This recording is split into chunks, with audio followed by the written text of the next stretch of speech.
Ladies and gentlemen, it's my great pleasure to open today's program.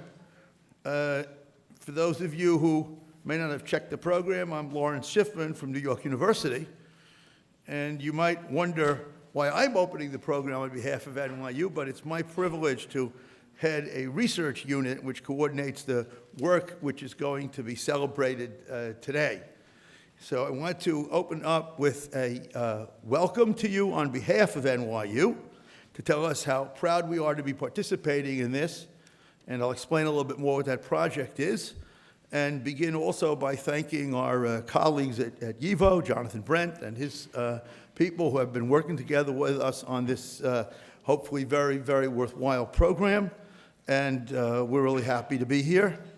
So I want to explain briefly that we have received a grant from Eugene Shvidler and family to create a 7-volume history of the Jews in the Soviet Union. The Soviet Union being defined by its entire geography and its entire period, that is to say, its chronological period.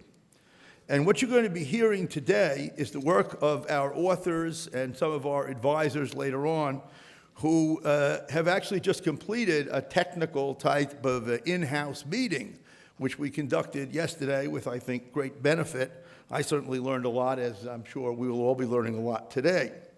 And this project is going to result, probably 5 years from now, we hope, or something like that, in the 7 volumes, plus what is generally termed, it's a new thing, an internet book as well.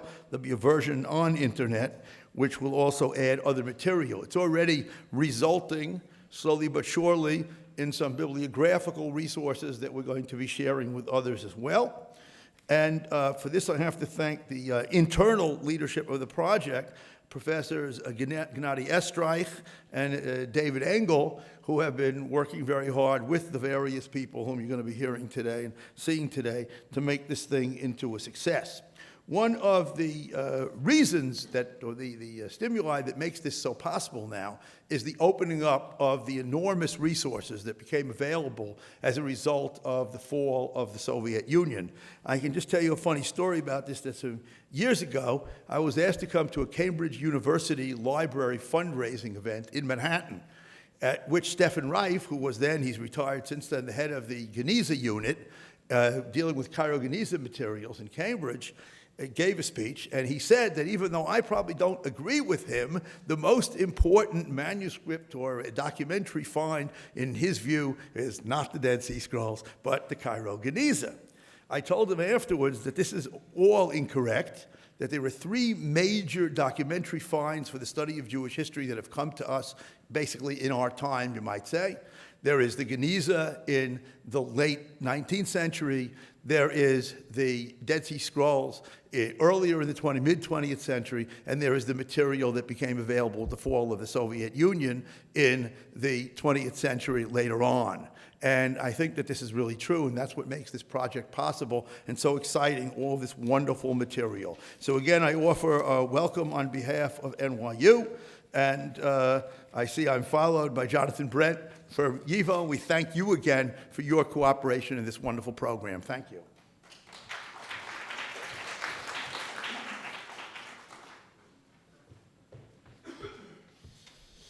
Thank you all for coming. This is a wonderful event for YIVO, for New York University, and also for the Center for Jewish History. And I want to add my note of welcome to all of you.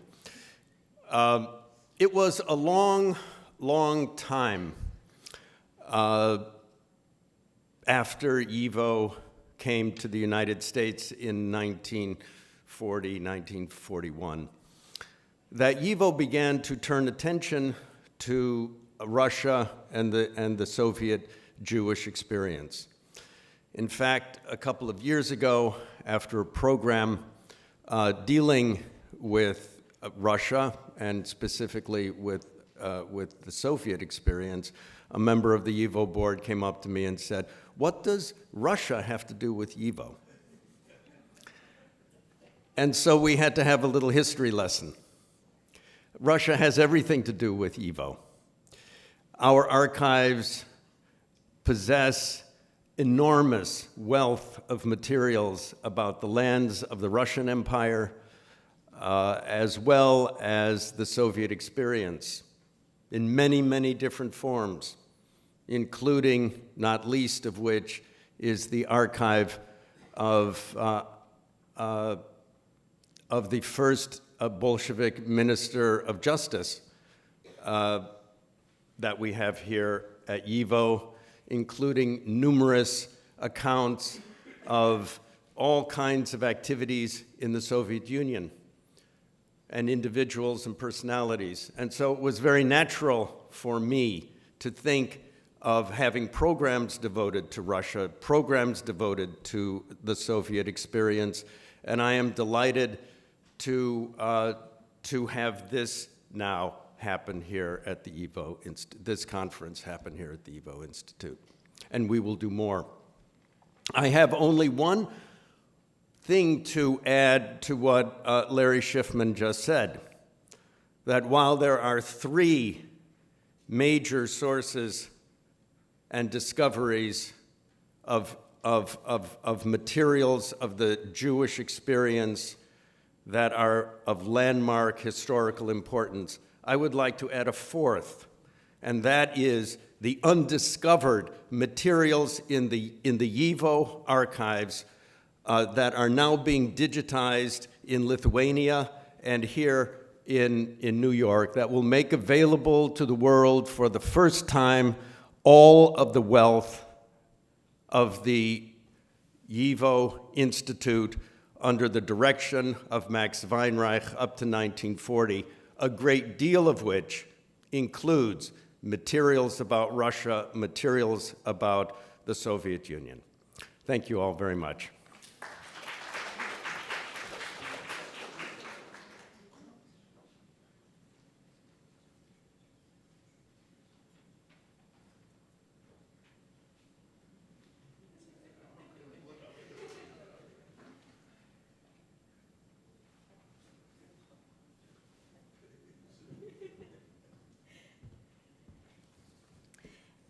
Hello.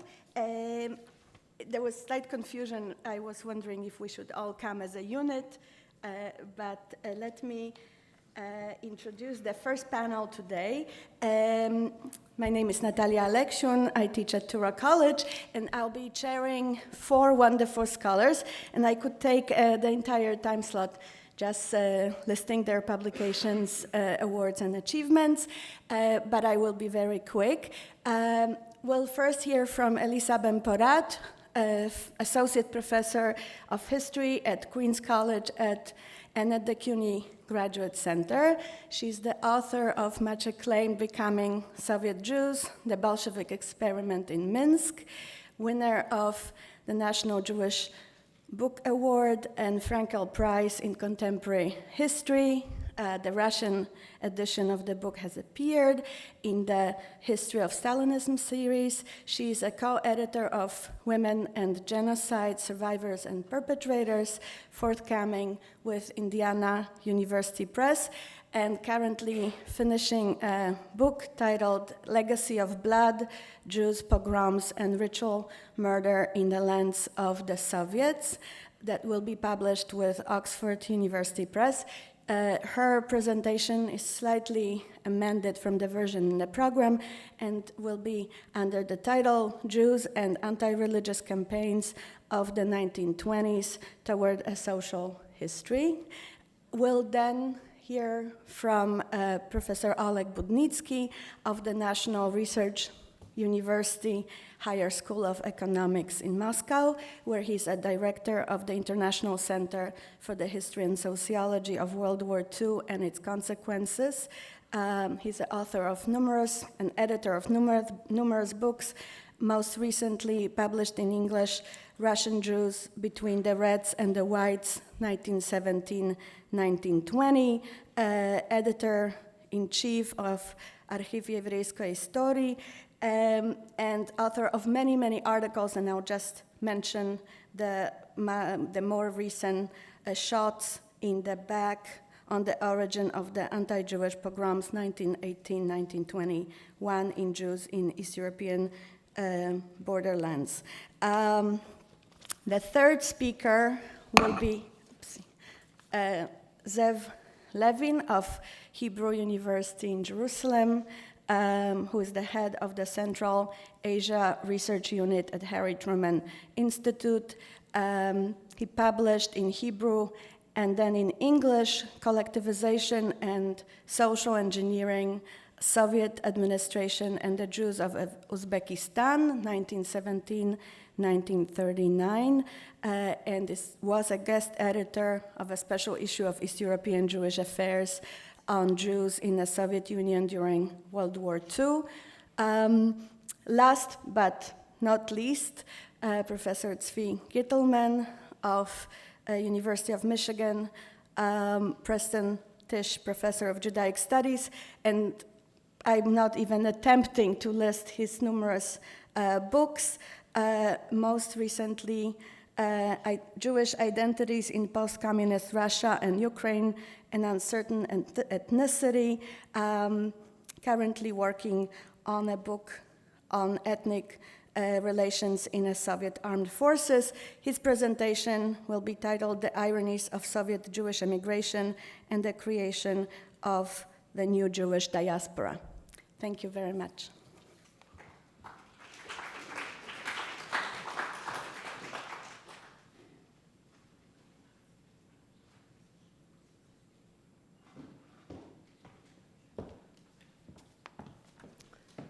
Good morning. I might need some technical support. Oh, here it is.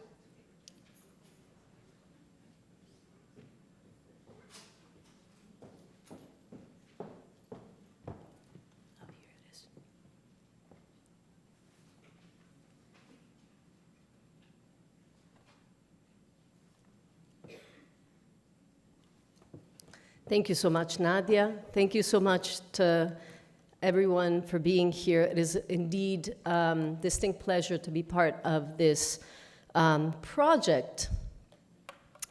In mid-1929, almost 90 years ago, approximately at this time of the year, in the same city of Fastiv in central Ukraine, the inhabitants of which you see depicted in the flyer, in the conference flyer, all 5 matzah baking machines were confiscated to serve the Soviet state's rush to industrialize. Prayer shawls, tefillin, and religious books were collected. Throughout Ukraine and elsewhere in the Soviet Union, and donated as junk or scrap metal for the industrialization fund, eventually to be used to purchase tractors. The main Yiddish newspaper in Ukraine, Shtern, disseminated the slogan of, quote, convert prayer shawls and tefillin in tractors, end quote, as brigades of Jewish children conducted house-to-house searches, collecting ritual objects and removing prayer books from the synagogues. Here in this image, you do see the tefillin right in the background. My goal today is twofold. First, I want to give you a sense of how Jews experience being Soviet in the midst of the anti-religious campaigns launched by the Bolsheviks over the course of the 1920s. The campaigns did reach their peak in 1929. Second, my discussion here, which is based on some preliminary findings, some archival material, some material from the local press, the central press, is meant to entice you into wanting to know more about the Soviet Jewish experience. Eventually, when the volumes will be ready, we want all of you to be reading these volumes. And it's also meant as a reminder that this experience still needs to be fully integrated into the narrative of Jewish history, while at the same time it is an experience that was the product, a unique product of the Soviet experience. So let me begin with some reminders for you. These campaigns against religion were forced onto Soviet society with different degrees of intensity and violence over the course of the 1920s, depending on the regime's immediate priorities. The campaigns grew out of the Marxist condemnation of religion as a cornerstone of bourgeois thinking and behavior, and eventually of deviant political alignment with the enemies of the Soviet system. While Soviet law separated religion both from the state and education, and officially declared religion to be a citizen's private affair, this was rarely the case in the reality of everyday life. And finally, the war waged by communist ideology, an anti-clerical and atheistic ideology against religion, did not single out Judaism. Let me remind you that the Jewish experience of the war on religion varied significantly according to geographical location and depended on where within the immense Soviet territory Jews lived, and whether they lived in a city, in a small town, in an agricultural settlement. It also differed according to gender, age, and class. Let me also remind you that during the different stages in the campaigns against religion, Jews displayed resilience and not passive resignation. Well, of course, this resilience did not succeed in reversing the Bolsheviks' intent to uproot religious life, rituals, and customs. It still sheds light on questions of agency and accommodation to the Soviet system, and of ways in which individuals came to practice its language and adapt its mindset, in particular through the form of petitions to authorities. This does not mean in any way that Jews did not participate actively and passionately in the campaigns against religion. Thousands were eager to bring down their parents' religious observance, and thousands were drawn to wage the war on Judaism by the state, a device used by the Bolsheviks in order to avoid the accusation of engaging in anti-Semitism. Many participated in the propaganda efforts because of political and ideological convictions, as did many former Bundists, for example, now members of the Yevsektia, the Jewish section of the Communist Party, established to spread communism among the masses. But many participated because of their destitute socioeconomic position in society. Working for the state, even to destroy Judaism, often through Yiddish, was the only commodity they were left with in the early years of the new regime. It became an outlet for careerism and opportunism. I want to begin by giving you an overview of the different stages in the Soviet war against religion that led up to 1929 through the lenses of Jewish resilience. The attack on religion remained rather mild until 1920. After all, it could not be a priority for the Bolsheviks in the context of the chaos and violence of the Civil War. Yet, some early attempts to do away with aspects of Jewish religious practice surfaced in 1920, promoted at the local level. In one of the earlier decrees on kosher slaughtering that we have, which is dated April 28, 1920, the Soviet authorities in charge of food supplies in the city of Poltava, central Ukraine, outlawed kosher slaughtering, forbidding the Jewish method of killing the animals by, quote, cutting their throat. When a number of Jews disregarded the decree, they were arrested after the police discovered kosher meat being sold at their apartment. But the arrest and the ban were temporary. The local Jewish community petitioned immediately Soviet central authorities, who annulled the decree. While Soviet law did not forbid ritual slaughtering, just like it did not forbid circumcision, I'll come back to circumcision, it put many obstacles in its way. Perceived by the state as a threat to the rationality of production in the meat sector, the campaign against kosher slaughtering persisted throughout the interwar period across the Soviet Union.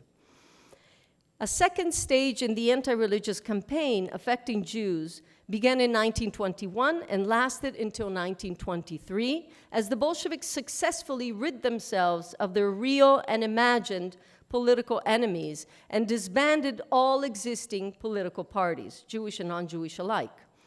Its primary focus was on religious instruction and institutions in a sweeping attempt to cleanse the Soviet public spaces from bourgeois remnants. Cheders and yeshivas were closed down. We have hundreds of petitions that Soviet citizens addressed at this time, and of course later as well, to Soviet authorities in response to this campaign. While the petitions to reopen cheders and yeshivas were ignored, some petitions asking to return to the Jews of one city or one town, the synagogue building or the mikvah, the bath used for ritual immersion, were indeed successful, as the Yevsektia activists were bypassed, at least temporarily. I want to read to you excerpts from a petition which is dated April 7, 1922, addressed to the Central Committee of the Communist Party of Belarus, signed in Russian and in Yiddish by about 389 workers and artisans from a shtetl, the shtetl of Uzda in the Minsk region. I'm just going to read very quickly, but you can read also for yourself. Quote, "We are crushed by despair and shaken in the depth of our souls. Our religious feeling has been offended. Our grief is extraordinary. We've been left only with one spacious synagogue since the largest ones were destroyed during the Civil War. Please keep in mind that among those who attend the synagogue, there are many members of the working class, and that the synagogue itself does not have a bourgeois character. Сама синагога у нас не носит буржуазного характера. As for us, we have always met halfway, local and central authorities. And during the campaign to requisition synagogue treasures, we complied with the commission and gave it free access to our synagogues. We appeal to your sense of social justice, to the Soviet Constitution, and to the justice inscribed in the glorious pages of our revolution." End quote. While we do not know whether this petition was successful, it is interesting how the petitioners emphasized their political allegiance to the Soviet state and emphasized the proletarian nature of the parishioners. The anti-religious campaign slowed down from 1924 to 1928 at the height of the so-called NEP years, state capitalism. This not only interrupted, albeit temporarily, the requisition process of synagogue buildings and the persecution of Jewish religious leaders. During these years, we also noticed the relative thriving of underground religious education and institutions, with cheders and yeshivas growing. Of course, these are small endeavors, but still rather successful. At the same time, however, the establishment in 1925 of the new public body, the League of the Militant Atheists, to actively spread anti-religious activity through lectures and propaganda, helped retain the vigor of the war against religion through the rhetoric and by enticing political activists.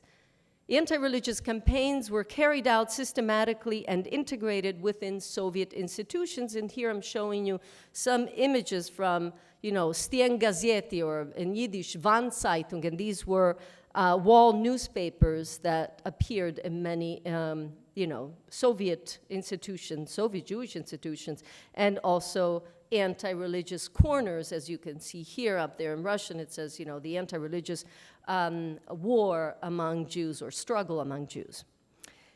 I'm now showing you, I wanted to show you, but I misplaced. Oh, here it is. Yes, I'm sorry. I'll go back then to the other. I'm showing you now an excerpt from a wall newspaper from 1926 from Borisov in Belarus. It is in Russian, written by a woman. Her name is Dina. You can see at the end there. It was copied. It was transcribed. It was written by hand and then transcribed and sent to the archives. And it is an account of a party meeting organized by women, organized for women, in which the practice of circumcision is discussed and criticized in a very simplistic and didactic fashion as to be accessible to all the Jewish workers in the factory, especially to women with the assumption that they are not as educated and tend to be more connected with religious observance. So I'm quoting here from, right there, Pachimuka Munisti proti Vabrizania, from there, for those of you who can follow in Russian, although it's in, the letters are rather small. I apologize for that. Why are communists against circumcision? Asked the wife of Comrade Dinerstein. Because many, many years ago, Jews and Muslims lived in very hot countries. And then the account continues, providing a medical explanation linked to hygiene to explain the practice. And then it continues saying, now Jews live in less warm countries, right? Like Soviet Union. And circumcision has remained a religious ritual. Then the text proceeds to explain why it is so unhealthy to draw so much blood from the baby, and concludes by stating that if circumcision was necessary, then not only Jews would perform it, but also other nationalities. 1929 marked a new phase in the campaigns against religion. The decisive stage in the legislation on religion began on April 8th, 1929, with a law that actually remained in force until 1975, restricting all religious activities. Launched in the midst of Stalin's revolution, the attack on religion became more extreme, comprehensive, and unredeeming. For example, the involvement with the trade and distribution of matzah imported from Warsaw and Riga into Soviet cities. I'm showing you here the bourgeois and wealthy Jews that are literally shooting matzah on the Soviet city council and, thus exploiting Jewish poor. So this could trigger, this association with bourgeois countries could trigger accusations of spying on behalf of foreign powers and being at the service of counter-revolutionary and imperialist forces. The neutral attitude toward religious holidays and rituals, typical among those Soviet Jewish citizens who acted in a, if we can use this term, gray zone between indifference to religion and fanatic drive to uproot it, was in theory no longer an option. An anti-religious behavior, as opposed to a non-religious behavior, was expected in particular by young Communist Party members at the time of Jewish religious holidays. But in many cases, the confrontation remained notional as religious practice was too deeply entrenched in family relations. When during Passover of 1929, a group of Jewish komsomoltsi in Berdichev in Ukraine criticized their peer for dressing up elegantly on the first day of the holiday, he retorted by stating, quote, "Don't you understand that I want to give my parents some happiness?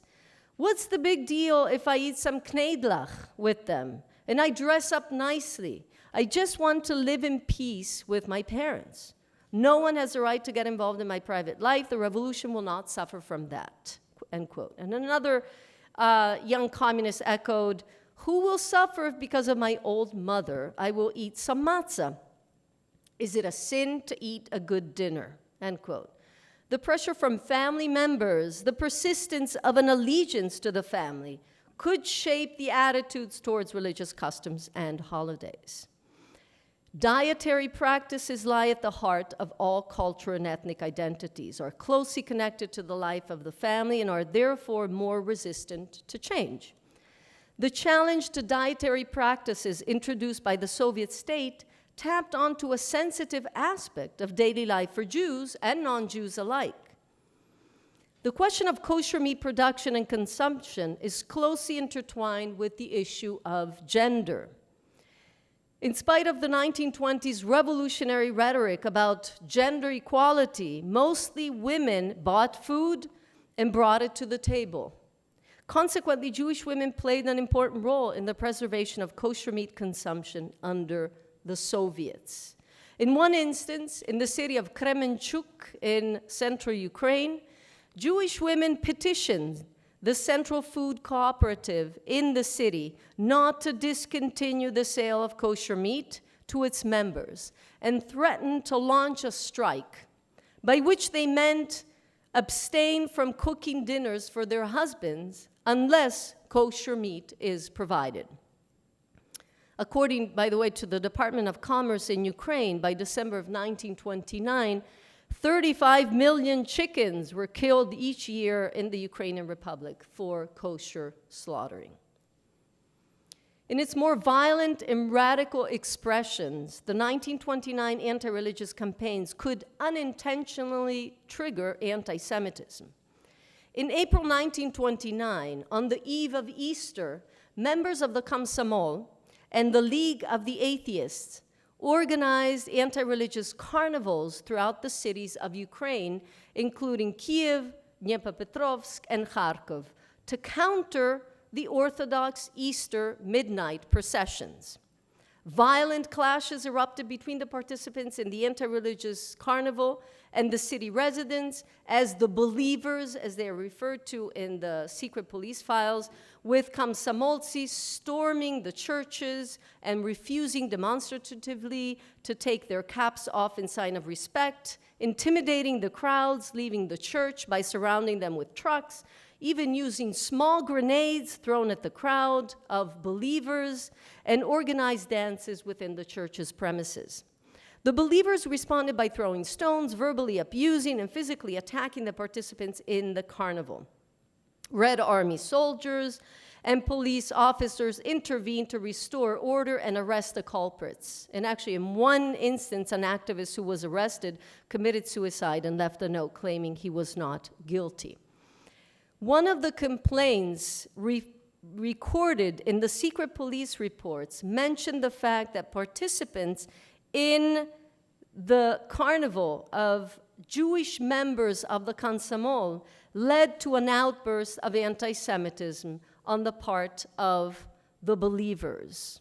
For those of you who can see, участие в карнавальной еврейской молодежи up there, and you can follow. I should have asked Nadia for the light. I apologize. So as Jews were working on behalf of the Soviet state to sabotage Easter, one comment included in the report mentioned that, quote, the Soviet state openly patronizes the hooliganism of the atheists, and here is used as a synonym for Jews, during their Easter, right? And here it reminds us of some contemporary politicians who would say Jewish Easter, right? They didn't organize any carnivals. So why aren't any carnivals being organized against, the Jewish Easter? They insult the believers, end quote. In other words, the participation of Jewish communists in the general anti-religious campaigns became a trigger for anti-Semitism, which means in turn that the Soviet state inadvertently, by employing them to do this, promoted the anti-Semitism that it officially condemned. The Jewish response to these clashes was also spurred by anti-Semitism, specifically by the memories of anti-Semitism and the memories of the pogroms that had taken place during the Civil War just 10 years earlier. According to this report, the Jews in the city of Kiev reacted negatively to the carnival, not only because it was an open attack on religion, but also because they feared that the escalating violence, the excesses and clashes at the time of the demonstration and processions could degenerate into pogroms, right? Mogут перейти в погромы at the end. Place mattered. Place always matters, and shaped the way in which Jews responded to these campaigns. Just going to give you one example. On May 2nd, 1929, in the small town of Vinograd, in the Uman province of Ukraine, local party activists met to discuss the closing down of the local synagogue. They might have been Jewish, we are not told. That same evening, the believers dispatched some guards to stand by the synagogue entrance and ward off the activists. The town's local authorities intervened. They inquired about the reason for the guards' presence and ultimately decided to ask them to leave. They were committed to maintaining order in the town. Someone even fired a gunshot in protest. Unable to protect their building from the impending attack, local Jews stormed the homes of those in favor of confiscating the synagogue and physically attacked them.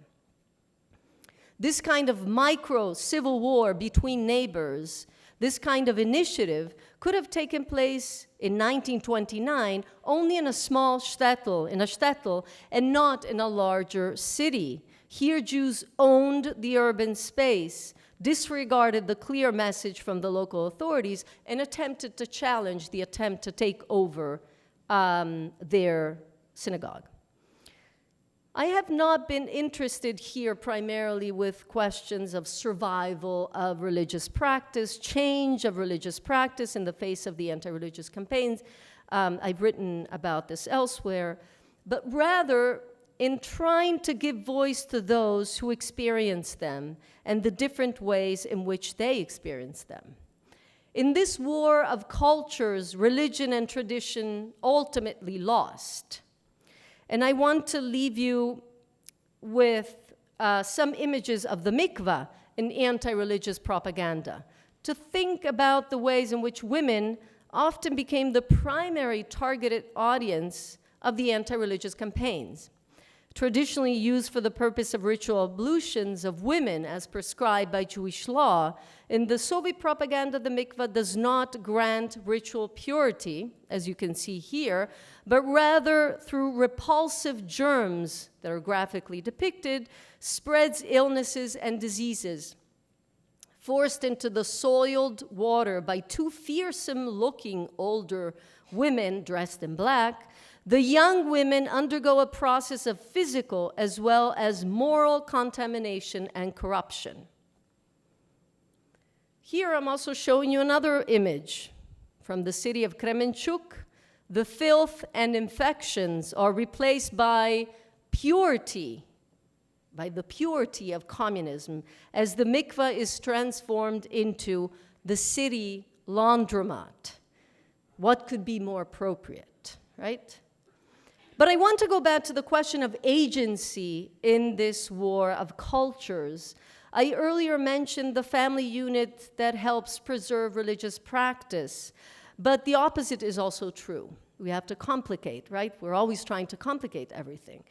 In fact, the demise of religion took place also as a result of the conflicted and ambivalent attempt on the part of parents to encourage their children's success, and in some cases rescue them from extraordinary poverty, especially when the parents, because of their alleged bourgeois background, had been disenfranchised and who had become social outcasts with restricted access to employment and housing. They encouraged their children to distance themselves from them, from their way of life, from the Jewish way of life. They encouraged their sons, but also their daughters, to join the workforce, join the party, even though they viewed the movement as corrupt and ideologically false. Membership in communist organizations provided privileges and represented the gateway to socioeconomic success. Parents put their children's success and future happiness above all else, even above their perpetuating Jewish religion. Thank you.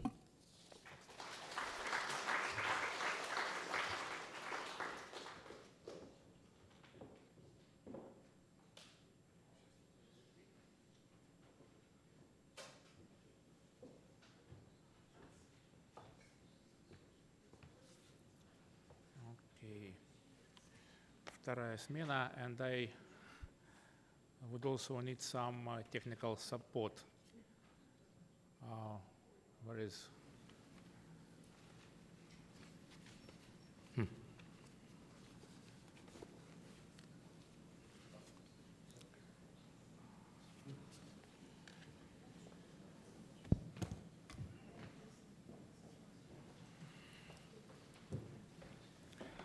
I have a PowerPoint presentation.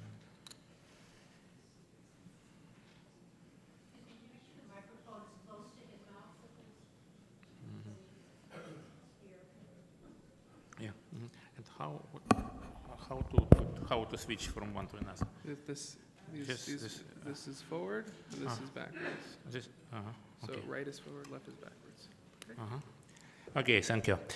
Well, in this Shvidler project on the history of the Soviet Jewish Jewry, I am responsible for the period of World War II. So my today's paper is devoted to primarily to the life and fate of Nurse and Red Army Sergeant Elena Deichman. Elena volunteered for the Red Army in March 1942, and she died of her wounds February 9, 1945, at the age of 23. The story of a brief life of Elena Deichman is impossible to understand in isolation from her family's story. In many ways atypical, the family was at the same time a rather ordinary Jewish family of immigrants from the Pale of Settlement, having made it to the big cities of Russia in the 1920s, just like the thousands of other seekers of happiness. Like so many other Jewish families, Elena took full advantage of the opportunities opened to it by the Russian Revolution, and in the same measure suffered the sorrow of the period when the revolution began to devour its children. Elena Deichman was born October 11, 1921 in Moscow into the family of party official Isaac Deichman and medical student Sophia, former Sarah Barenboim. There is a photograph of a happy family in mid-20s. Isaac Deichman, who was a student of medical faculty of Kyiv University, joined the Bolshevik Party in 1918. In 1920s and 30s, he made an outstanding career. He was editor-in-chief of several Communist Party newspapers in Ukraine and Belarus. Then he moved to Moscow, became Communist Party organizer, held some positions in finance, including representative of Russian Foreign Trade Bank in China and Mongolia, advisor of State Bank of Russian Federation. Later on, he was sent to collective farm during the period of collectivization as a commissar. But in 1935, Deichman's fate underwent a new twist. Beginning on April 1935, he served in the USSR People's Commissariat of Foreign Affairs and was assigned as the post of First Secretary of the Embassy of the USSR in Japan. Sophia Barenboim was not only a wife to her husband. She graduated from the medical department of Moscow State University. She was a surgeon by specialty. She worked under the esteemed surgeon, the Mozart of surgery, Sergei Yudin, and carried out research in particular on the problem of food transfusions. She even ended up, albeit anonymously, in the portrait of Yudin by famous Russian painter Mikhail Nesterov. There is this famous painting, and you see this lady next to Yudin. This is Sophia Barenboim, Elena's mother. Beginning 1936, Sophia was an interim assistant professor in the Faculty of Surgery of the Third Moscow Medical Institute, and at the same time was head of the department of Basmanная Hospital in Moscow. She was, of course, a member of the Communist Party. The childhood of Elena Deichman was a happy childhood of a daughter of a Soviet executive official. That is what was later called the nomenclatura, and a well-known doctor. She studied in Moscow's elite model school number 25, where the children of party nomenclatura studied, including the children of Politburo members and of Stalin himself. This is Elena in her school years. In 1938, Elena entered the Faculty of History of the famous Moscow Institute of Philosophy, Literature, and History, the breeding ground for the Soviet intellectual elite in the humanities. The catastrophe began in August 1938. Isaac Deichman was recalled from Japan. There is Isaac Deichman at this period of time. Was recalled from Japan and arrested on charges of participation in a counter-revolutionary organization. Yet he was to a certain extent lucky. His number came up only just before the very end of the Great Terror, which was halted in November 1938. Despite the fact that he was subjected to torture, Deichmann did not incriminate himself. However, on August 1939, Isaac Deichmann was sentenced by special session of the USSR's People's Commissariat of Internal Affairs, NKVD, to 8 years of imprisonment in the camp. The arrest and condemnation of the father was a severe blow to the family. This is Elena and her mother just after arrest of Isaac Deichmann. Severe blow to the family. Nonetheless, even in these circumstances, it might be considered a stroke of luck that Isaac Deichmann was convicted in 1939. After 1937, family members of traitors to the motherland were not longer automatically exiled, only because the sites of imprisonment and exile were overcrowded with such members. Therefore, on the surface, the conviction of the husband and father did not greatly influence Sofia Barenboim's work and Elena's studies. On March 1940, Sofia Barenboim defended her candidate's PhD dissertation, and on April 1941, the Scholarly Council of the Third Moscow Medical Institute confirmed her in the position of assistant professor. She remained a member of the Communist Party. But the war with Germany that began in June 1941 struck the Barenboim-Deichmann family in an unexpected way. In the course of 2 days, in June 1941, Sofia Barenboim was fired from work and expelled from the party. Together with her daughters, she was expelled from Moscow to the minor town of Troitsk in Chelyabinsk region in Urals. The banishment was carried out as a part of an operation to cleanse Moscow of unreliable elements. There was nothing personal in this. The family members of those convicted under political articles of the criminal code were automatically put under suspicion and were subject to deportation. The fact that they were Jews and therefore inherently could not sympathize with Nazis was not taken into account by the agents of the NKVD. Being in exile, Elena volunteered to the Red Army in March of 1942. She was assigned to work at the hospital in Sverdlovsk. She was given a surgeon's rank. At the beginning of July 1943, she was able to get herself transferred to the artillery division in the position of combat medic. Elena was disappointed that she ended up in an artillery and not an infantry division. For to be in the infantry, to her understanding, which were not too far from the truth, meant to be truly on the front lines. She arrived at the front at a critical moment, at the time of the largest battle in the history of the Second World War, the Battle of Kursk. For the first time, Elena was truly happy. She wrote to her mother, "For the first time during the war, I feel that I am in the right place. I am almost completely satisfied with my work. In any case, I could not wish for anything better in terms of the attitude of my superiors and of everyone else here toward me. The atmosphere here is good. The people are friendly and energetic. How a person reveals oneself at war. Mom, how brave are the Russians, our people. With what vigor they fight. And how joyful it is that we are driving the bastards back everywhere." Nevertheless, soon her dream about transferring to the infantry was realized. Lena wrote to her favorite aunt, her father's sister, I quote, "My mood is so exuberant that I want to share my happiness with you. I have finally achieved my goal. I am now at the proper place, in my spot, in the infantry. Do you understand? I will work in the squad, that is directly on the front lines, bringing in the wounded from the battlefield."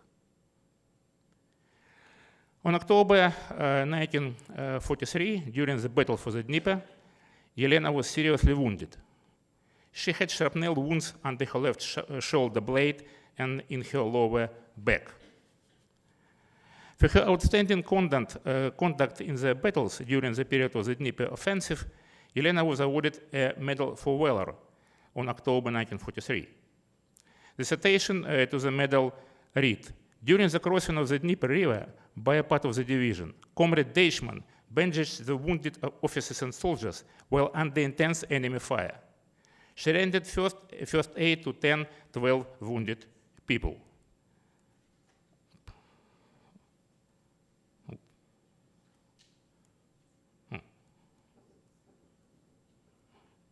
Here is Elena with her medal.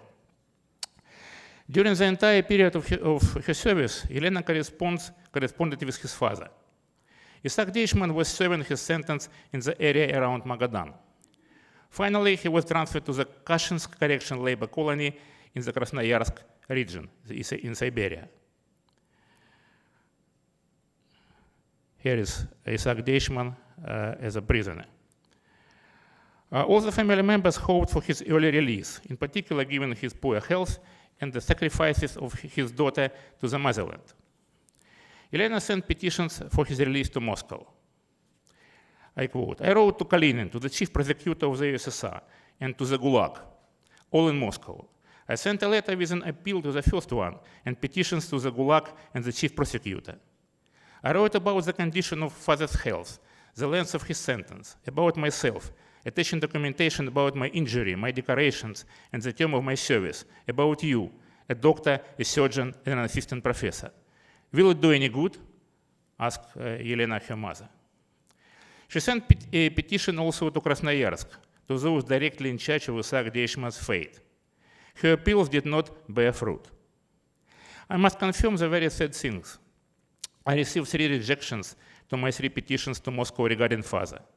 Now we can only await the response from the East. Is there any hope? After all, it is already 1944. In fact, alarming news came from the East. On June 1944, Isaac Deichmann was arrested. Naturally, he was not free in the first place, so for one incarcerated in an industrial colony, this signified a stricter prison regime. Deichmann was accused of counter-revolutionary agitation. The statements about the counter-revolutionary agitation, which Deichmann was supposedly orchestrated, were filed both for prisoners, and 21 others served as witnesses to the accusation. On September 1944, the circuit session of Krasnoyarsk Regional Court sentenced Deichmann to 4 years imprisonment in correction labor camp. The whole affair was orchestrated by an NKVD representative at Camp Leventas, who was evidently Jewish. It seems Leventas was simply filling the quota for exposing enemies of the people. Now back to Elena.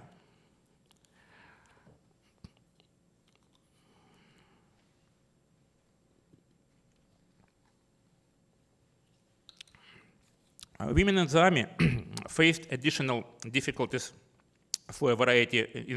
Women in the army faced additional difficulties for a variety of reasons: physical challenges, difficulties of daily life, beginning with the military uniform and shoes, which were completely unsuitable for women, and they had to improvise somehow in order to resolve these problems.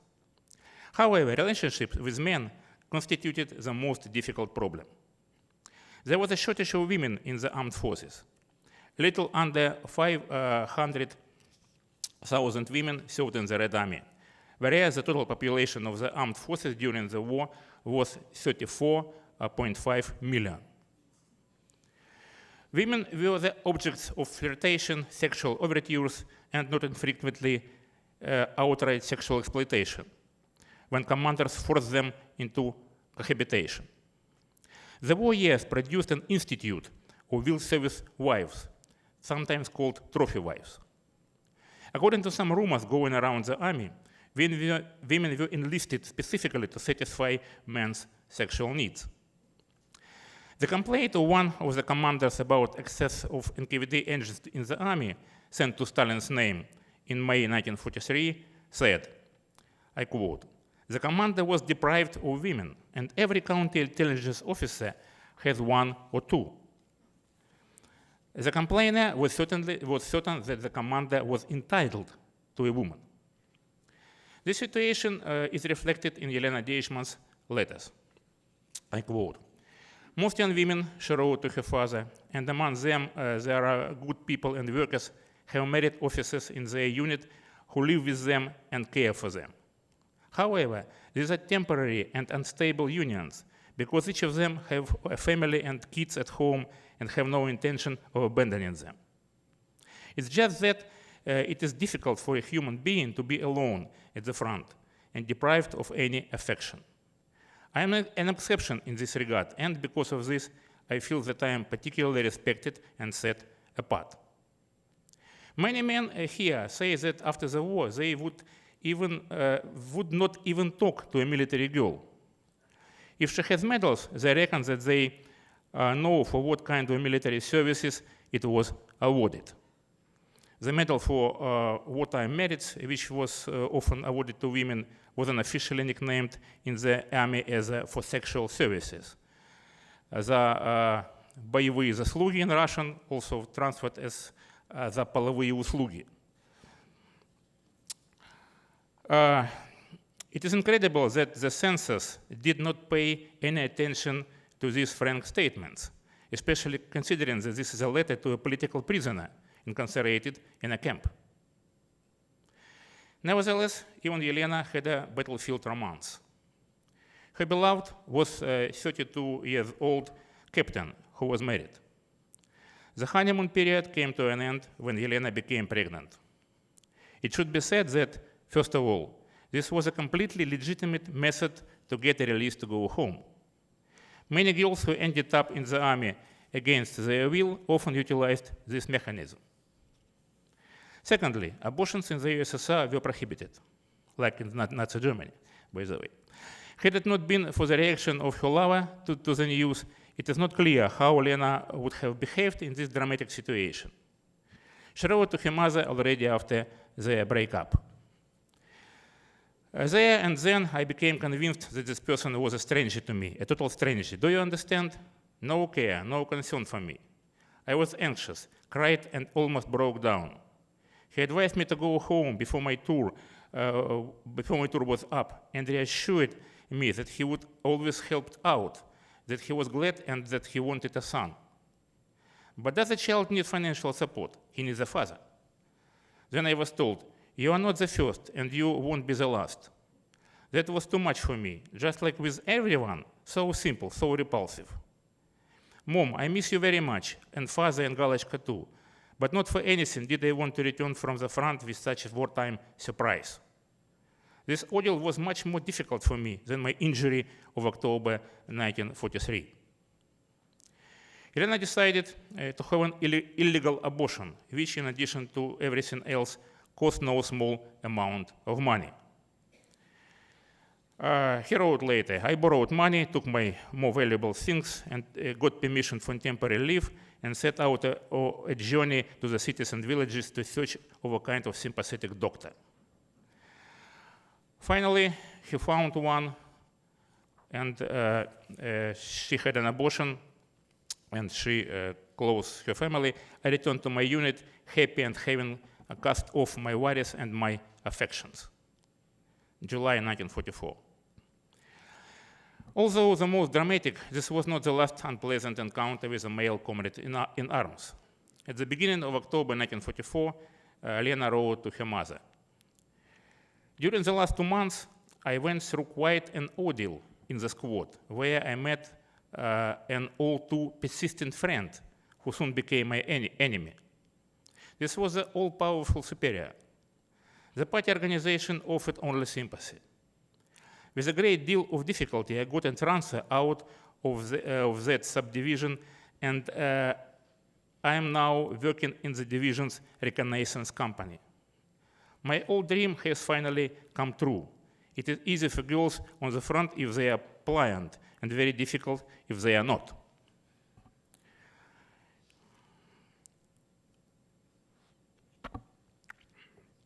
Elena realized her dream. She was on the front line, in the most dangerous spot, the place that is closest to death. Combat medic Sergeant Elena Deichman was mortally wounded on January 29, 1945. The circumstances of her injury are unknown. She passed away from her wounds on February 9 and was buried in the common grave in the central square of the town of Ternal, or Trnala in modern-day Slovakia. For some reason, her relatives received the death notification only at the end of 1945. Her parents knew neither the date nor the location of their daughter's death and burial. And now about traditional, for the historian of Soviet Jewry, question. What about Yelena's and her family Jewish identity? The word Jew appeared but once in Elena Deichman's extensive correspondence with her friends and relatives.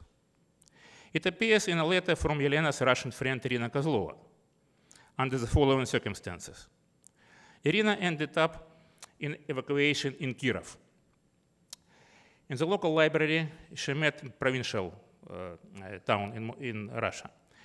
In local library, she met a Moscow intellectual who made a big impression on her. I quote, "Oh man, she was wearing a fedora. All in all, he looked very elegant. He knows how to lead a lady arm in arm. Also, I forgot, he is of course Jewish. You know my taste in men." Elena Deichman and her family were first and foremost Soviet people who reflected on their Jewishness very rarely or perhaps never. At the very least, this is the case in the wartime texts. Moreover, this was the rule rather than exception for the majority of urban, educated, and assimilated Soviet Jews. Elena's parents and sisters were reminded of her background after the war. But this is a different story. Thank you.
Good morning, everyone. I'm very happy to be here, and I'm grateful to NYU and this prestigious institution for inviting me and being a part of this event. Is really an honor for me. In the few minutes to follow, I would like to discuss and present a case which describes events that took place nearly 55 years ago in the remote Soviet Republic of Kyrgyzstan. Apart from being exotic in location and parties involved, in my view, the so-called Knitwear affair serves as a good example to the complexity of relations of the Soviet state with its working class in general and with its Jewish population in particular. And what better time to do so if not on May the 1st? Although we are not on the Red Square placed in Manhattan, but still we can celebrate the event and think about it. So, in order to better understand the unfolding of the events, I would like to describe in the setting in just a few sentences. The Soviet Republic of Kyrgyzstan was created by the Central Soviet authorities in Moscow in cooperation with local activists in late 1936 as part of the Soviet nationalist policy and the delimitation of Central Asia into national republics. At that time, the newly established republic had only few urban centers, most of them on her southern border in the Fergana Valley. With most of its population being rural or nomadic.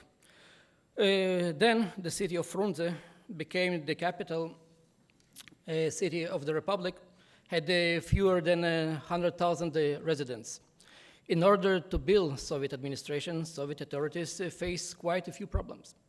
One of those, and one of the solutions for them found was based on bringing from central parts of the USSR experienced and reliable clerks and workers to conduct the administration, and who would train eventually and develop local cadres.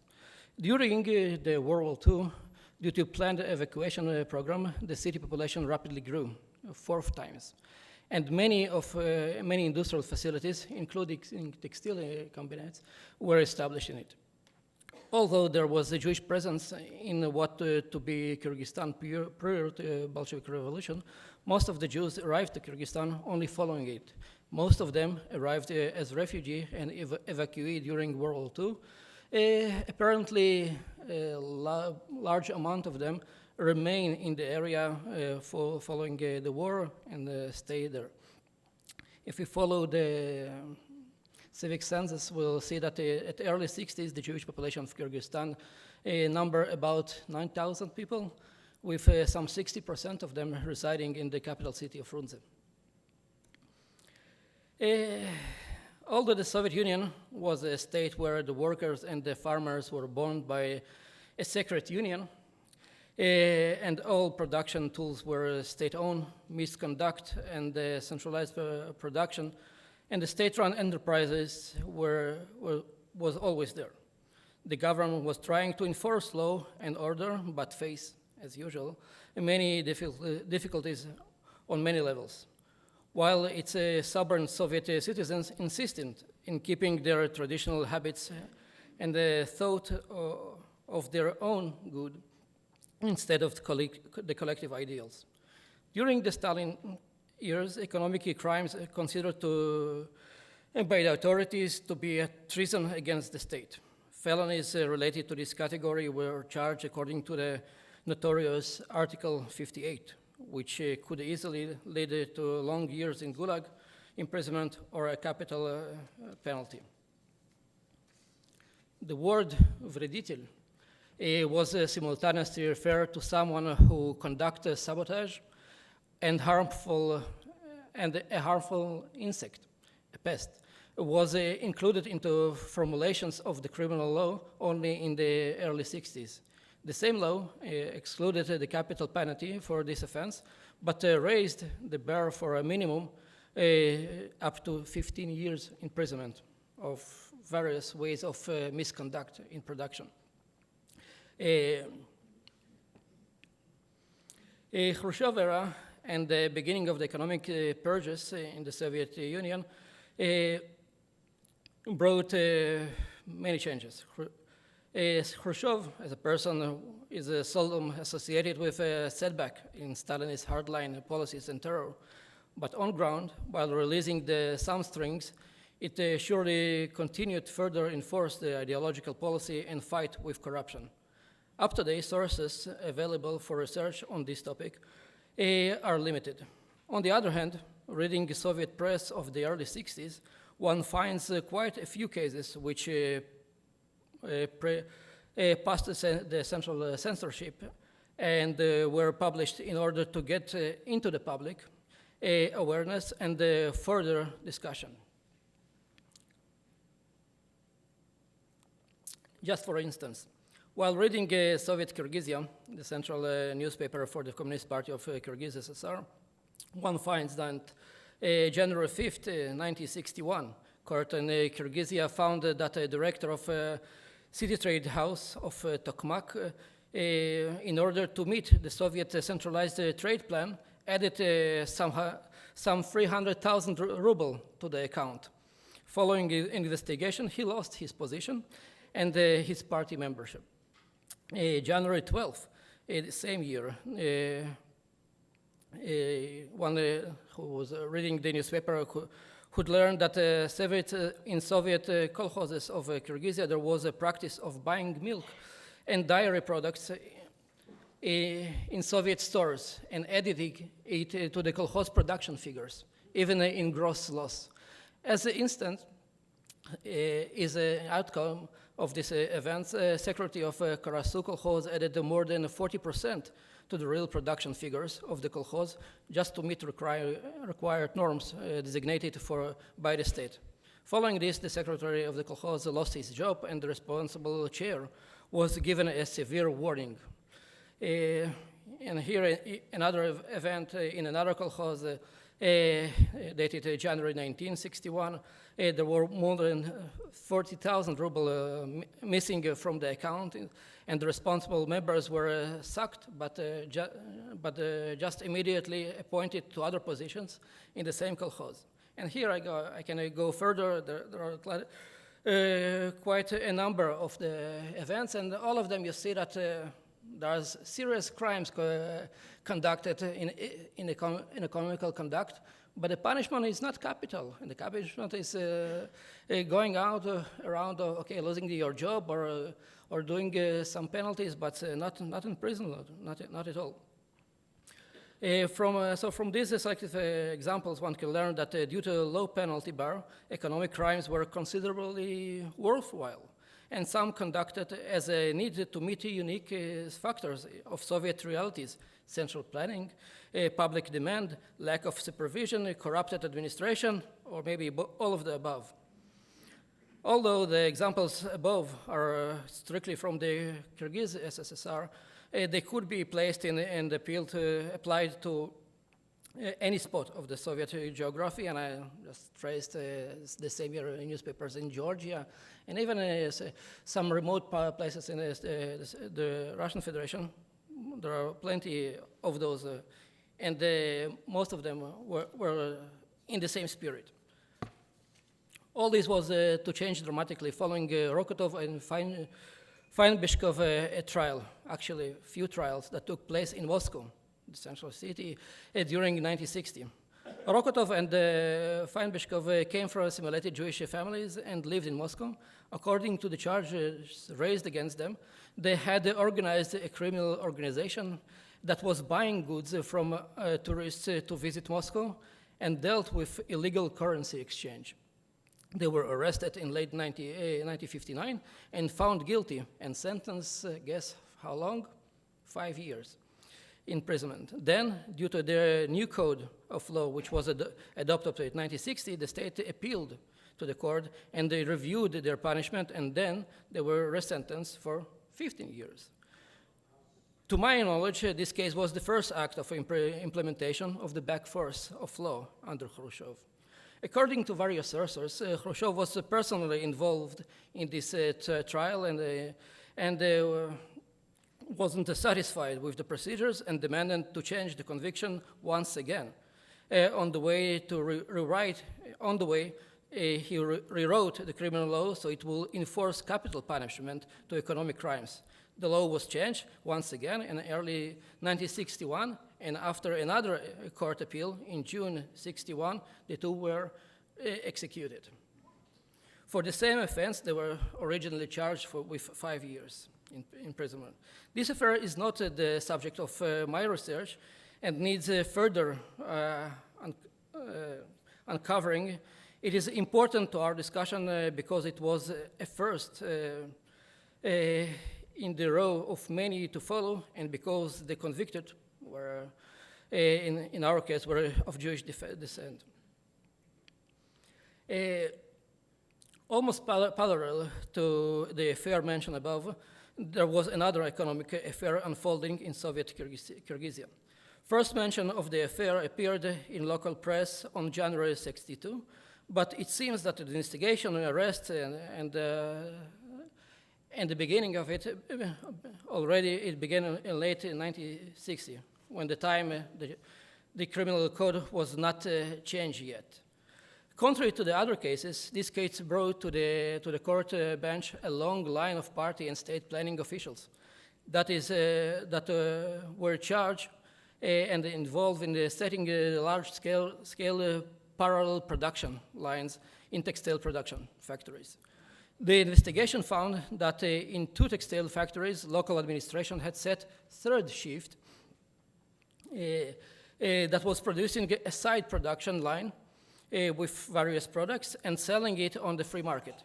What was remarkable with the crimes that, contrary to other already mentioned above in the same republic, that those in the case were actually working over the designated plan, gaining extra profits and distributing them to the workers and Two parties involved, yes, on the way paying lots of bribes to many Soviet officials involved. And not spending state money or stealing from the state, as the usual crimes will be considered. As an outcome of the investigation, at least 50 men, many of them part of the economic elite of Kyrgyzstan, faced a trial. 14 of them faced capital punishment. Of those, 9 were Jews. Due to the fact that the investigation and the trial were conducted by the outreaching group of the Supreme Court of the Soviet Union, the archival data remain unveiled to this day. Up to this day, the study of the events rely on memories and in part on some Soviet publications or Soviet press. Various memories address various aspects of the event. For instance, the memories of Sergei Khrushchev about his father only show the overwhelming procedures that his father was forced to be hard on population and enforced capital punishment on the crimes. And no anti-Jewish sentiment was in them whatsoever. The sole reason was to put the Soviet economic in line once again. Another memories of Chinara Zhapikova, who was a child, and her father also was trialed in this trial. The father was convicted but not shot. She speaks about her memories of lost childhood, becoming from a part of the Soviet program and the party apparatus, a child of an enemy of the people, losing her position. Again, not speaking about the parties involved, but more centralizing on her memories. Another memories of Kapek Shemedovich Kurmanov, titled Confession of a Lawyer. A lawyer, one of the lawyers, local lawyers, who was involved in this process and writing about his life as a lawyer in the Soviet Union, thinking that he is in a place he should confess on his crimes or not. But here again, he stated that parallel to this affair, there were another 3 affairs, not published at all in central press. One involved another 50 men of local militia, policemen, and another 50 men of local prosecution office, who were also purged exactly at the same time. A unique research of Evgenia Evelson is probably the most related to the economic crimes, was a Moscow-based lawyer, she was a Jewish, who took part in some of the trials as a defining lawyer, and was familiar with the framework of the Soviet law-making apparatus. The main importance of her research is a collection of data from 400 trials conducted during the 60s, all over the Soviet Union, stating that in those trials, 1,676 Jews were convicted. But the main flow of the research is that she relied only on her memory or some her personal collection and doesn't have any relative data to say if it's small amount of overall procedures or they are the main bulk of them. Another research written just recently by historian Kostrochenko argues that the regime and the Khrushchev were not anti-Semitic at all. At least there is no proof to be found. And the economic trials conducted in the Soviet Union, and again opposes here the statement of Evelson, were just part of a greater machine that was trying to work in the Soviet Union to fix the situation and misconduct in production, the Soviet planning, etc. Following the problematic I just raised, And based on the various publications, I was trying to find out whether the Knicht affair was anti-Jewish, because I heard from locals and local survivors that this affair was and had, in fact, some anti-Semitic scent, but I couldn't trace in it. So I tried to go back and to read the local press here again, trying to find the missing smoking gun that would point to the claim that there is some part from the numbers that from the 14 accused in capital punishment, 9 were of Jewish descent. And then I came back to this article, which was again published in the Soviet Kyrgyzstan, titled Looters and Currency Dealers Finally Revealed. The article appeared in the central newspaper and was quite a long one, contrary to many others that stated just in a few lines about the offenses and the punishment. Here we have a long article spread in a few pages of the newspapers, and in a very Soviet way, you have the first paragraphs dealing with the rising economy and what the government does for the workers, etc., etc. But the third line of this block is full of more than 40, almost 50 family names of the person involved in this affair. Judging on the family names, they come from all over nationalities: Jewish, Ukrainian, Russian, local Kyrgyz, and maybe even German, etc. But then the article goes on and describes in very detail the scheme of the crimes and the working of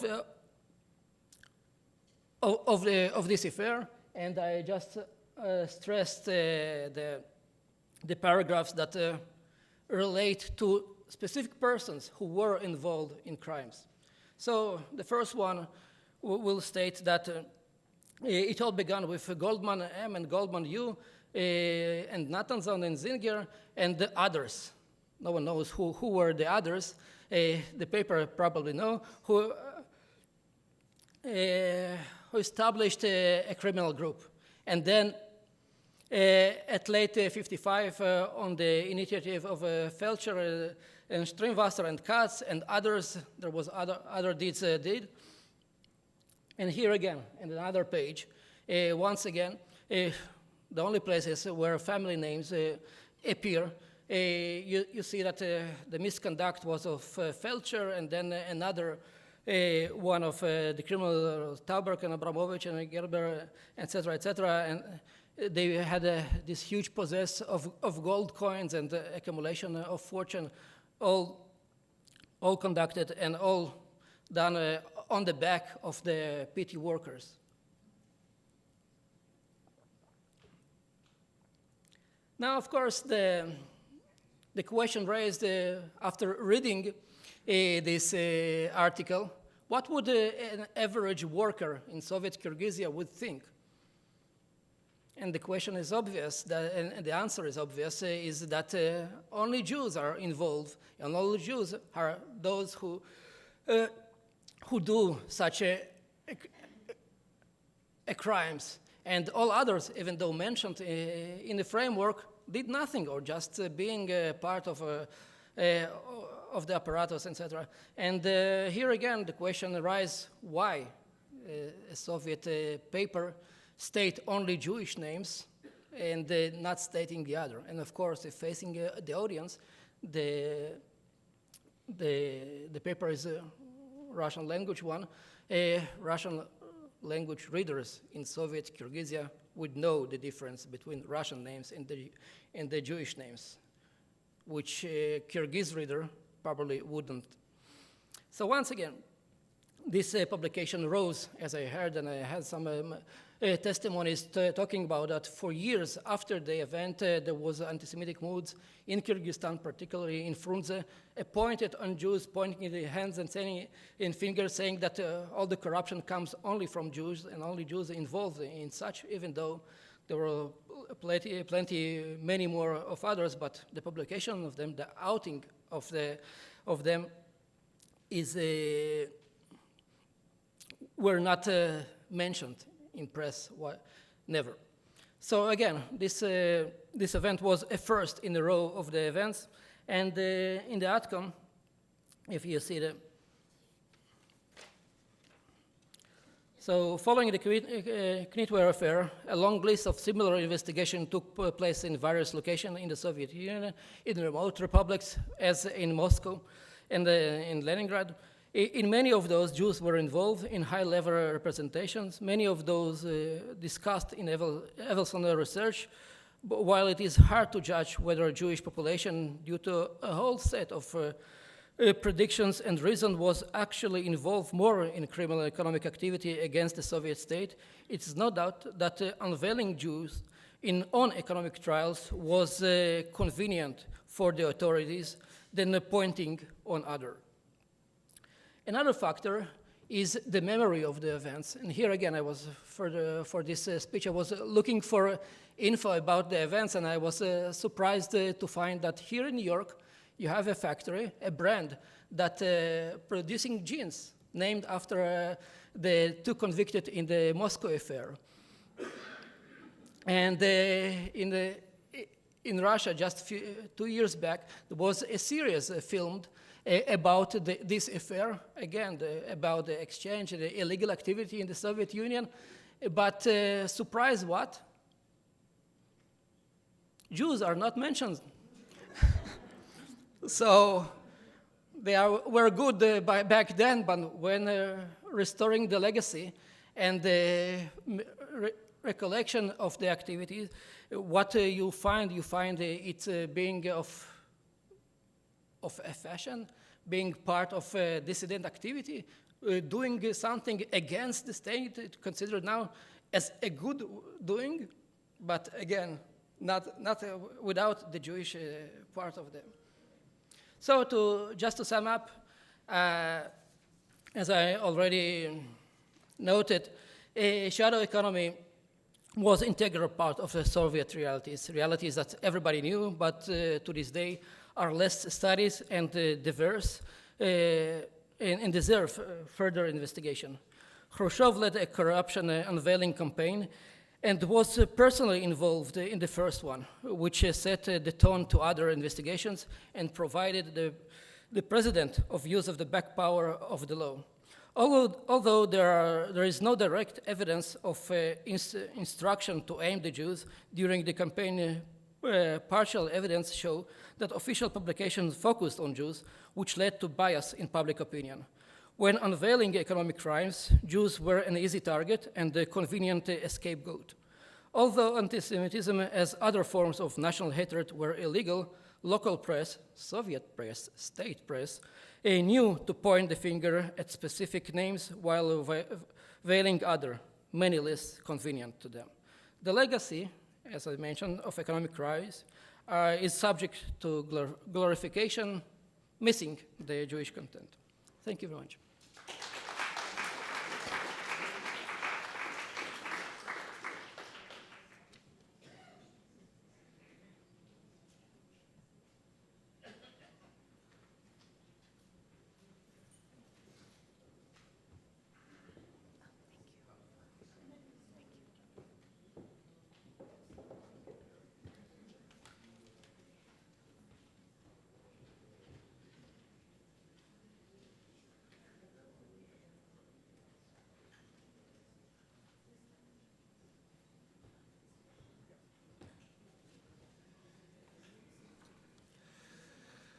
Thanks to the Shvidler project at New York University and to YIVO, I've been away from YIVO for an entire week, and I miss it already.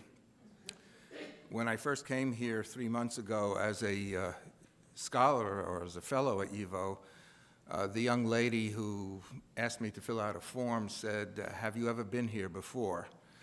And I thought for a moment, and I said yes, beginning in 1961, when I was a junior in college and used the YIVO Library and Archives to write a paper, and I've been there very frequently ever since, so I feel quite at home, and I thank YIVO for giving me that fellowship. To use the original language of YIVO, I'll start off by saying, "A Mensch tracht und Gott lacht." In English, it more or less translates as man proposes and God disposes. I think one of the biggest jokes that God, or whoever it is, has played on the Soviet Union is that the largest single immigration to Israel comes from the former Soviet state. And this is one of many ironies that I'm going to point to in the next few minutes. It's ironic because the Soviet state's ideology was consistently anti-Zionist, even before the state was created, that is the Soviet state. The policy of the Soviet state, pretty consistently with one brief exception, followed an anti-Zionist policy. Irony is defined as a state of affairs that seems deliberately contrary to what one expects and is often amusing as a result. Well, this case may be amusing, but it's much more than that because Soviet Jewish emigration has deeply affected individuals, groups, and countries. The founder of the Soviet state, Vladimir Ilyich Lenin, as far back at least as 1903, condemned Zionism as a petty bourgeois ideology and certainly did not look forward to the establishment of any kind of Jewish state. The Soviet regime later on considered Zionism a political crime. It imprisoned many people who expressed sympathy for or identification with Zionism. And the Soviet state, as far as I know, outlawed only one language in the course of its 7 decades, and that language was Hebrew. In 1967, the Soviet state unilaterally broke relations with Israel and did not restore them until 21 years later. In 1975, the Soviet state sponsored a resolution at the United Nations condemning Zionism as racism. And indeed, it barred emigration from the USSR, not only to Jews, but all others, from approximately the late 1920s until exactly March of 1971. And despite all of this, more Jews have come to Israel from the Soviet Union than from any other state. Over 800,000 Jews have become Israelis, and about 340,000 non-Jews who came from the Soviet Union and its successor states have become Israelis. In sum, about 2 million Russian-speaking Jews today live outside the former Soviet territories. So that means that about 4 to 5 times as many native speakers of Russian who are Jews live outside the borders of the FSU, former Soviet Union, as within them. In January 1989, the last Soviet census counted 1,449,000 Jews. The best estimate that I know of today says there are about 300,000 Jews left in the FSU. So there's been this major demographic shift. And of course, the consequences of the demographic shift are enormous, socially, politically, demographically, psychologically. There's been this enormous demographic shift just before our very eyes from the Soviet Union to other countries, and about almost 2/3 of the people who left the Soviet Union have settled in Israel. I would say that the Jewish people suffered enormous political defeats in the 20th century, the largest of which was, of course, the Shoah. There were 2 great political victories, one of which we will celebrate tomorrow: the independence and the creation of the State of Israel. The other is this outflow of Soviet Jewry to other parts of the world and primarily to Israel. About 1.6 million Jews and their non-Jewish relatives have left the Soviet Union since the 1970s. Aside from Israel, somewhere around 350,000 of them, as usual in the United States, we don't know the number, about 350,000 at least have come to the United States, and surprisingly, and this is another irony, I have to say, from my point of view, about 224,000 to Germany. The Jewish population of Germany has increased tenfold as a result of the Russian-speaking immigration. So how's that for an irony? About 2.5 million to 2.7 million Jews were murdered by the Germans and their local collaborators. And today, 90% of the Jews who live in Germany come from the former Soviet Union. Gott spielt sich mit uns.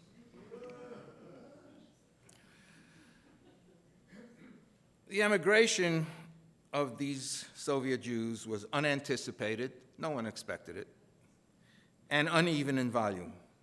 Some welcomed it ecstatically, some opposed it. The composition, the volume, and the direction of this emigration was determined by two things: the desire of the emigres and the policies of four governments: the USSR, Israel, the United States, and Germany.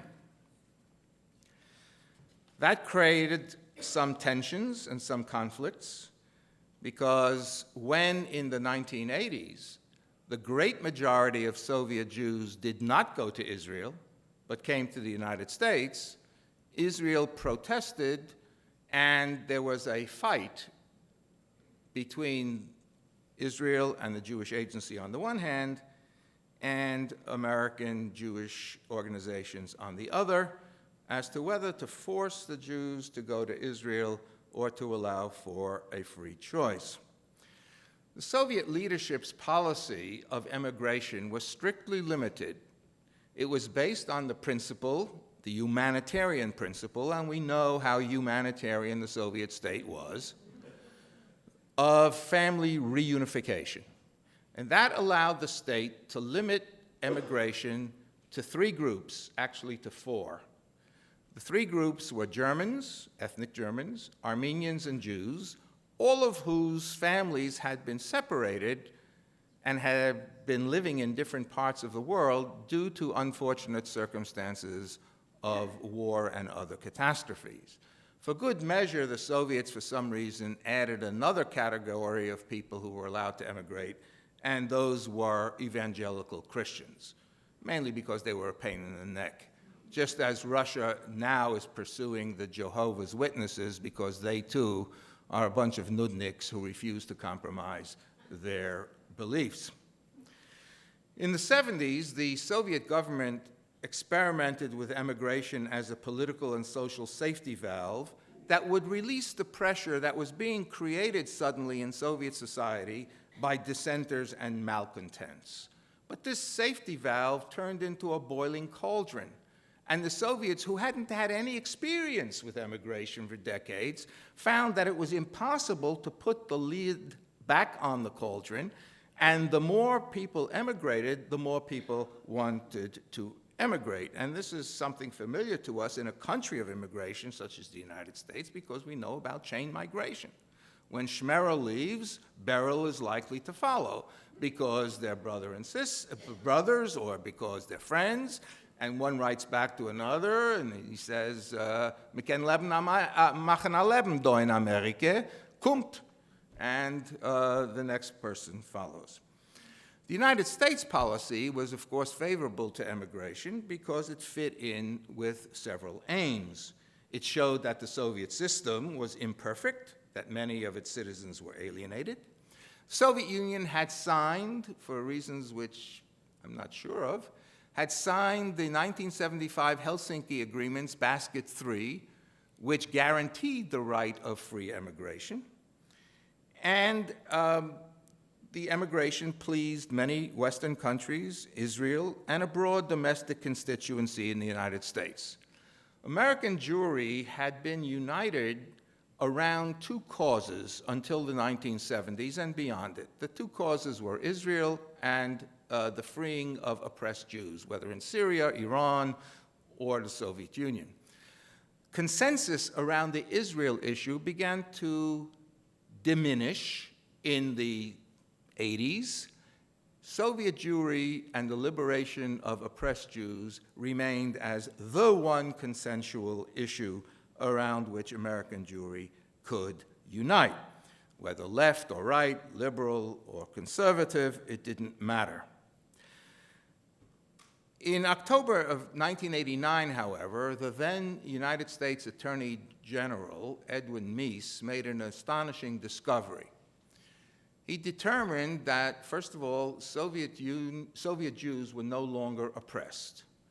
And secondly, even more incredible, was that the United States was a small country surrounded by enemies with an economy that was in deep trouble. And therefore, it would be inconvenient to accept Soviet Jews as refugees and immigrants. Instead, they should go to a large country at peace with its neighbors with a thriving economy located in the Middle East to the west of the Hashemite Kingdom of Jordan. Now, beyond sarcasm, I think there is a, to this day, covert political deal whereby Israel agreed to go to Madrid and to talk to the Palestine Liberation Organization, which the American administration wanted it to do. And as a quid pro quo, the United States decided to adopt this policy of dropping refugee status for the immigrants so that they would go to the one country that to this day accepts them unquestionably, and that is the Jewish state. The result was that between 1989 and 1998, over 1 million Jews and their non-Jewish relatives went to Israel, which, as I mentioned, is the largest single immigration in its history. Germany, the other state actor. Guilt for the murder of Jews in Europe and more than 2 million in the Soviet Union. And I myself witnessed this ironic picture of a special queue at the Moscow embassy of the Federal Republic of Germany, a special queue for Jews, a Sonderbehandlung. These were people applying for visas to visit Germany. Jews were much more likely to get these visas than any others. Danke schön, our friends. Unlike Israel, the German authorities were not overly concerned with the Jewish status of the immigrants or their families. And unlike the United States, the German government provided a strong social support network to the immigrants. In 2006, however, the German state changed its immigration policy because of various foreign and especially domestic pressures, and that results in a very sharp decline in Jewish immigration. There were 3 or 4 waves of Jewish emigration from the Soviet Union. There's a little wavelet, 1954, 1971, hardly anybody leaving, about 17,000 people after 1968. Mass emigration begins in March of 71 after a discussion in the Politburo. And by 1980, 233,000 Jews had emigrated, most of them to Israel. In 1974, there is a sharp shift, especially after 1979, actually. Well, first in 74, when the October War, the Yom Kippur War occurs, a lot of Soviet Jews say, we're not going to Israel. It's a dangerous place, terrible economy, insecure. We're going to go to the United States. And the United States, as I mentioned before, is happy to accept them.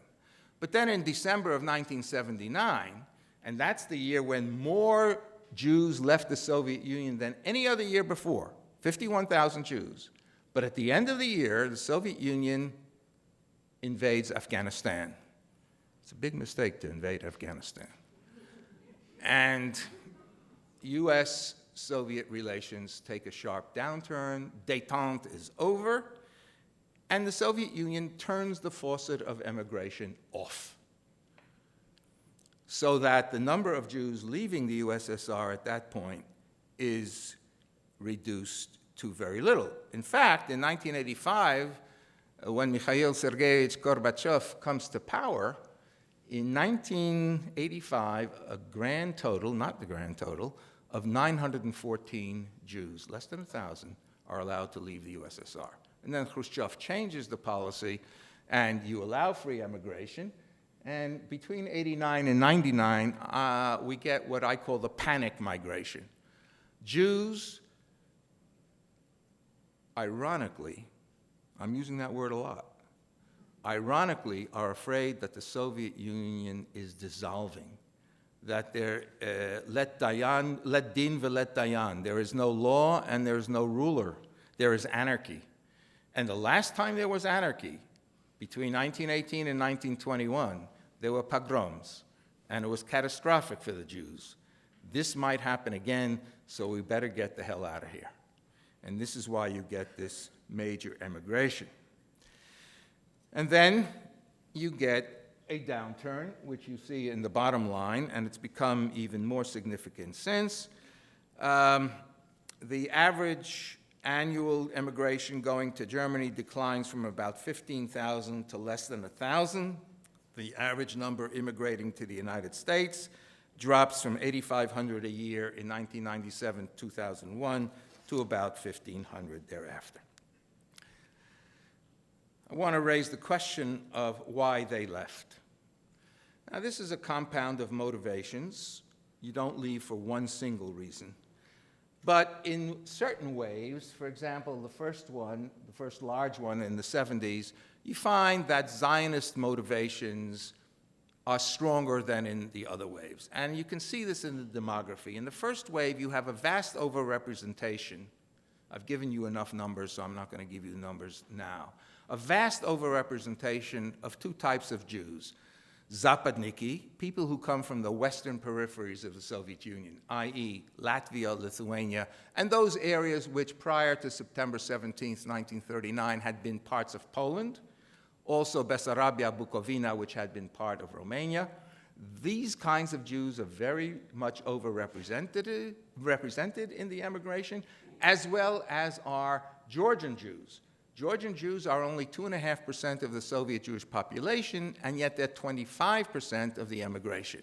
What do these people have in common? They have in common a positive Jewish consciousness, whether it's based on religion and tradition, as in the case of the Georgian Jews, or it's based on fresh memories of independent Jewish secular and religious life in Poland, Romania, Lithuania, and Latvia before the war.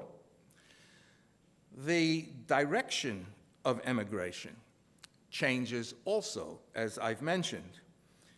In the 70s, almost all the emigres go to Israel.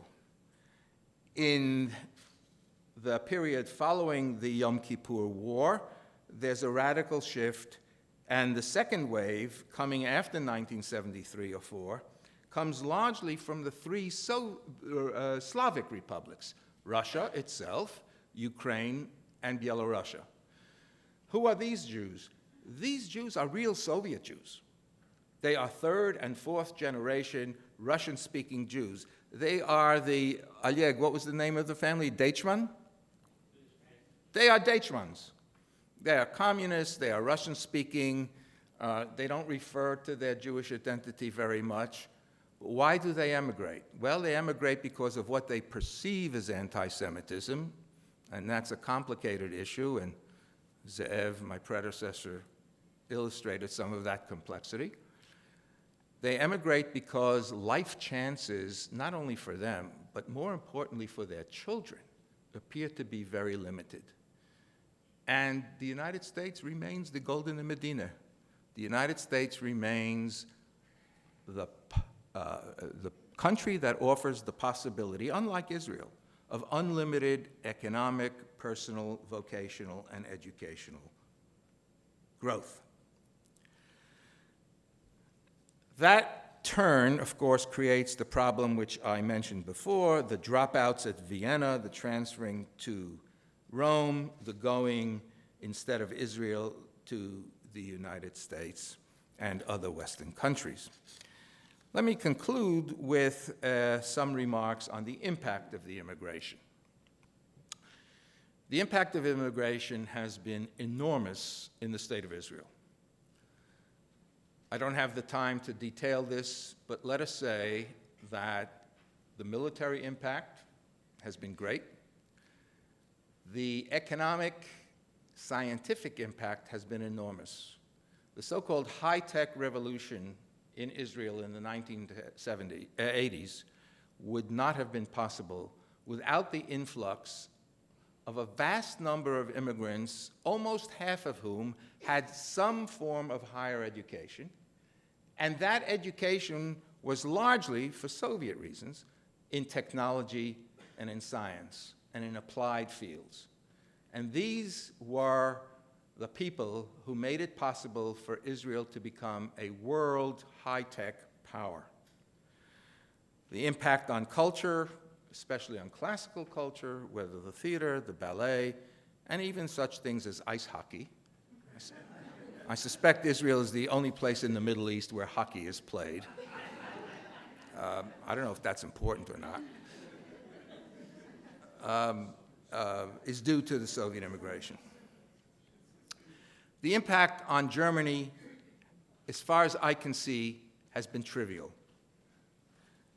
It has not changed the nature of German society. It has profoundly changed the nature of Jews living in Germany. I won't say German Jewry, I'll mention that in a moment. The impact in the United States has been quite significant, but invisible.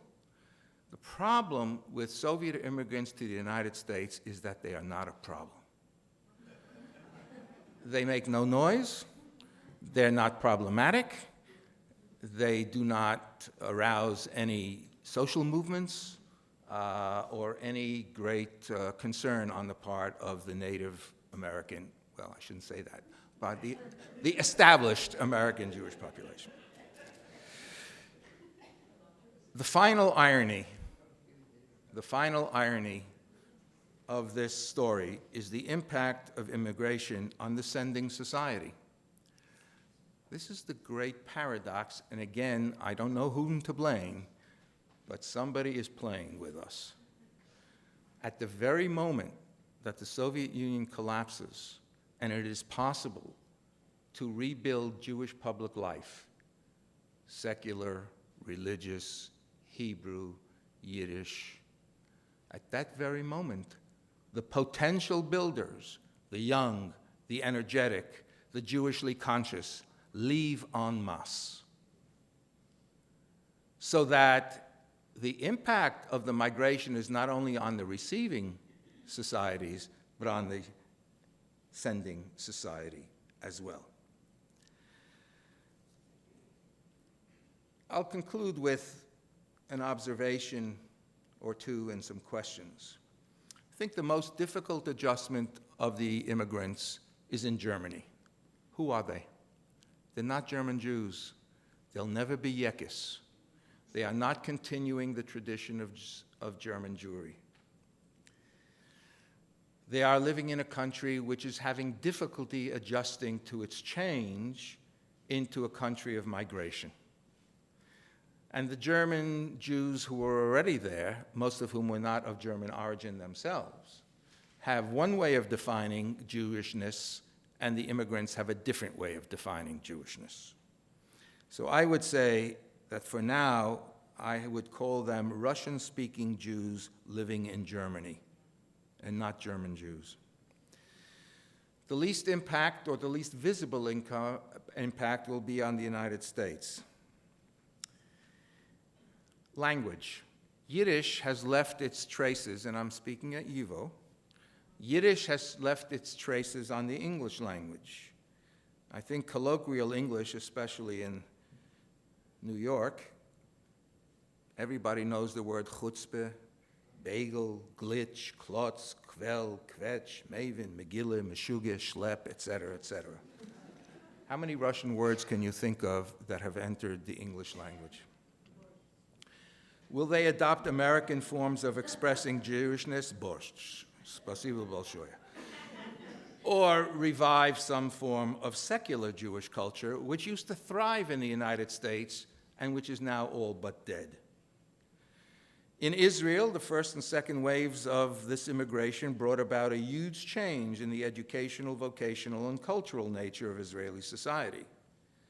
Will that last, or will the extremely powerful impact of Western pop culture, which has overwhelmed Israeli society, engulf these people and their children as well? A Russian economist, Vladislav Inozemtsev, recently bemoaned the lack of attachment that millions of ethnic Russians living abroad have to their rodina, to their motherland, and the paltry sums that ethnic Russians outside of Russia contribute to the Russian economy. And he contrasted this with the Jewish, Armenian, Albanian, and Chinese diasporas whose ties to their homelands were much stronger. And he asked, why doesn't Russia, which is constantly bragging about the pan-Russian world, the country's greatness and uniqueness, why doesn't Russia elicit material expressions of affection and gratitude from those who used to be or are still part of it? It would be yet another irony if it were the Russian-speaking Jews who kept Russian culture and Russian values alive, even far from their rodina. Thank you.